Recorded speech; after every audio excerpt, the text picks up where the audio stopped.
How's it going, lads? Marshall here, and welcome to another review on the channel. And as you can see by the thumbnail, what you can see on screen, and the, well, not the title, because that doesn't go a different colour, but today we have went purple, because there's new international heroes in town, likes of Mohamed Salah, likes of Lionel Messi, and the likes of this man, Sigurdsson, Iceland's main man. Of course, they have qualified for the World Cup with this man's help, and I've got to say, he was pivotal into them qualifying for, I believe it's the first ever time Iceland have qualified for the World Cup. They are the smallest nation, again, I believe, to have ever qualified. Honestly, it's a massive, I don't know, achievement from Iceland. It is great to see them in the World Cup, and in the Euros, they knocked out England. That's not going to be forgotten. But the Icelandic clap will make its way to the World Cup. Lads, if you do enjoy this review on Sigurdsson, you know what to do. Smash a like on the video straight away. Let's try and smash 1,000 likes for the first hero review on this channel. And if you do want any cheap MSP, PSN, even game codes,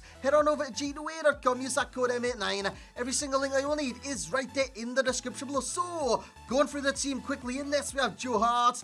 I've got to say, I've been conceding a hell of a lot of goals with Joe Hart in this. I don't know what it is about him. He makes some great saves, but other times, he's just completely useless. Bellerin is the right back, Small and Rudiger. We have Alonso, Bakayoko. I want Kante. I've never tried yet, so if you want to see a review on him, let me know again in the comment section below. We have Dembele, Ronaldo Sanchez, Mikel Antonio. Not really too impressed with him, I'm not going to lie. Hernandez, and the man in the middle, the purple man in the middle, Sigurdsson. Lads, let's get into the review. So here we go, and when it comes to price for Sigurdsson, you're looking at between 60 and 80 on the Xbox, the price estimate, and on the PlayStation a little bit cheaper, 50 to 70,000 coins.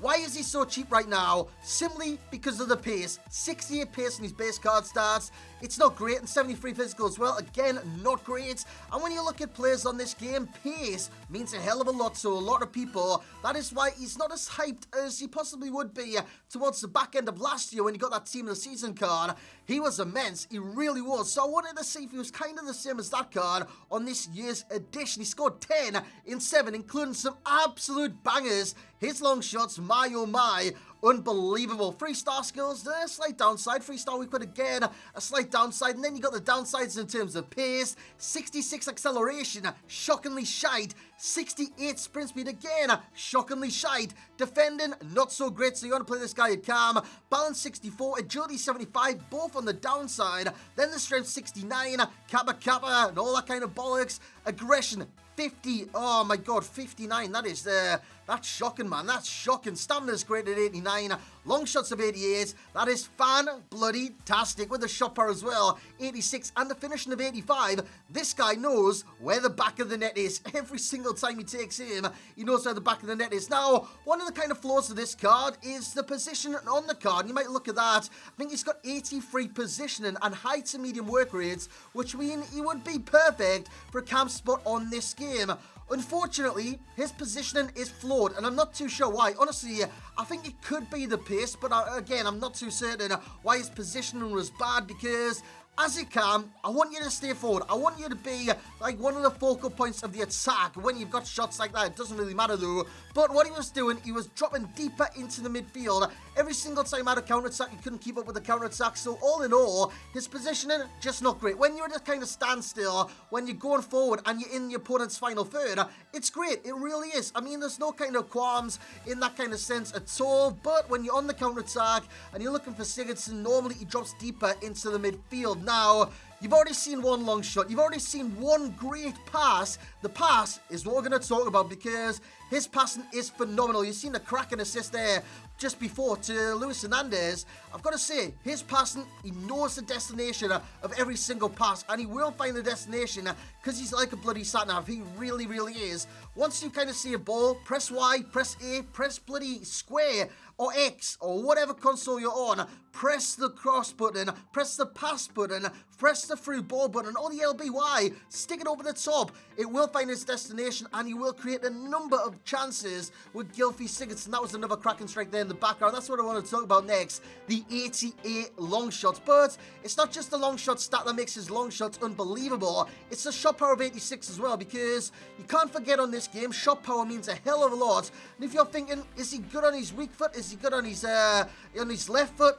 Yes, he is. 3-star weak foot. It provided no problems for me, and you will see a cracking shot on the weak foot later on in this episode. But I've got to say, from range, he's technically sound. And I mean technically in terms of this kind of, I don't know, this technique that he's got. It's amazing. It really is. Every single time you take aim from range, it's bending in the net, it's fizzing in the net. It is very, very accurate every single time. It's just a great quality about the card. The long shots, OP with Gylfi Sigurdsson. I know that's what you wanted to hear, because last year his long shots were immense on the Team of the Season item. His free kicks were immense as well. Unfortunately with this Sigurdsson, even though his free kicks are in the 90s, I never really got a free kick to use the card and try the free kicks out. So it would be a pro if I did get a free kick to test it with and just see how accurate they actually are. But unfortunately I didn't, so I can't really put that as a pro, despite it being kind of shouting in your face, this is a pro, this is a pro, this is a pro. But unfortunately I just never got the chance to try it. But Sigurdsson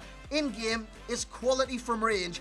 That's what I want to put across. He's a great long shot taker, and he doesn't let you down. He doesn't let you down in the slightest from range, because technically he is very good inside the area. Finishing OP. That is a great finish over the top of the on-Russian goalkeeper. That was just a simple chip into the back net, LB, and shoot, and he does go into the hotline thing, I do believe. But anyways, guys, in terms of the rest of his pros, of course, we've got the shot power in there, because the shot power, even though his finishing is very good, this shot power is immense.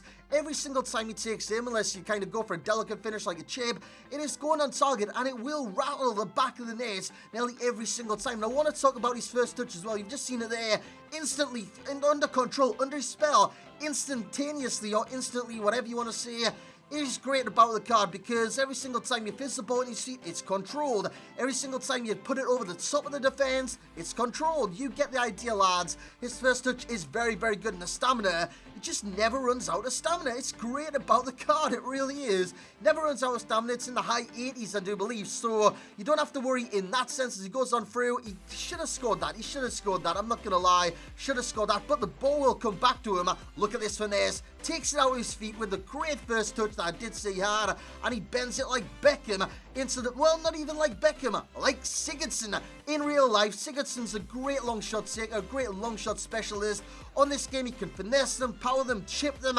He can score in a multitude of different ways, and I do love that about the card. In terms of the worst stats that he's going to provide, not literally the worst stats, but the worst stats in my opinion that do affect the card: agility. It affects his dribbling, because he's not that agile and his balance is quite low as well. So on the dribble, I don't know, he's quite kind of stocky. He's quite kind of immobile. That is what I will say about the card. That was the left foot strike that I was talking about in the background, a cracking strike from distance on a 3-star weak foot. That is very OP.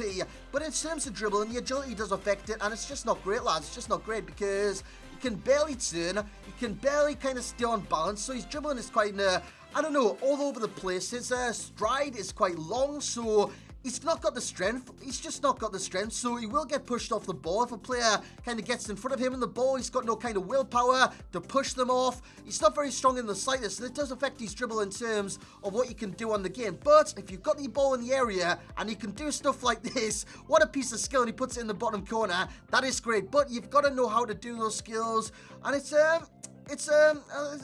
goes against the card, lads. Let's just say that, because his dribbling is just not very good. So in terms of the concept, the positioning, the pace, which is shockingly shite from time to time. He's got no acceleration, leading up to a terrible, terrible sprint speed, and the dribbling as well. He kind of turns like a tractor or a lorry or whatever you want to call it. He is quite immobile. Basically, he's like a tank on this game. He needs WD-40. That is exactly what he needs. But in terms of the overall rating, I reckon he's a good card. He's not an amazing card by any stretch of the imagination.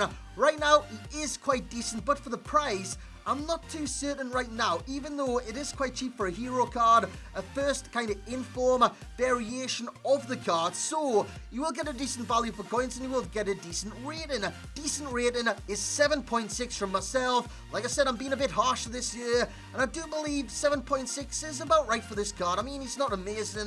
He's not kind of a world beater. He does score amazing goals from time to time, and that is a bonus about the card. But in terms of being kind of the difference maker in your team, it's going to be other players providing the goals to him and putting it on a platter. So Sigurdsson, even though his passing's good, even though his long shot's good, even though his shot power, his first touch, his stamina, all that kind of, it's all gravy, but he's got a lot of cons going against the card, and yeah, 7.6 is very fair. Value for coins, however, 8.0. I know I said he's not really worth the coins right now, but I've got to say, for a first hero item on this game, 60 to 80k on the Xbox, 50 to 70 on the PlayStation, isn't actually too bad. Divisions, I don't know, I would play this guy in Divisions, but I just wouldn't play him in Champs. I'd be like 50-50 over whether I play him in Champs. The similar players, we have Isco, play mid-cam, Rakitic, play mid-cam, and Pastore, once again, play mid-cam. Sigurdsson, play him at cam. That will be it for this review, lads. Hope you have enjoyed our first hero review